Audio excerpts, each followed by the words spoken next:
اور پھر رسول اللہ صلی اللہ علیہ وآلہ وسلم اگر کسی بچے سے ملتے تو حضور اس کو نصیحت فرماتے، حضور اس کے لیے دعا فرماتے۔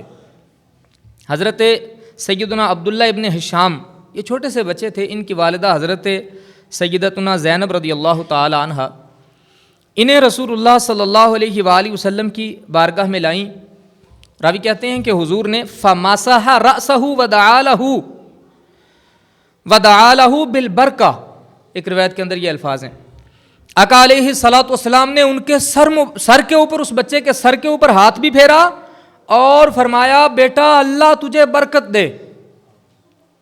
اچھا یہ دعا نہ ماں نے یاد رکھ لی کہ حضور نے برکت کی دعا دی تھی میرے بیٹے کو، یہ تھوڑا سا بڑا ہوا بچہ، صحابہ کہتے ہیں ہم نے اس خوش نصیب کا نصیب ایسا دیکھا کہ کبھی کاروبار میں انہیں نقصان نہیں ہوا، ہمیشہ برکت،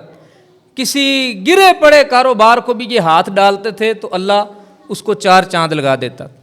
اور فرماتے ہیں کہ ہم کہا کرتے تھے کہ یہ رسول اللہ صلی اللہ علیہ وآلہ وسلم کی دعا کی برکت۔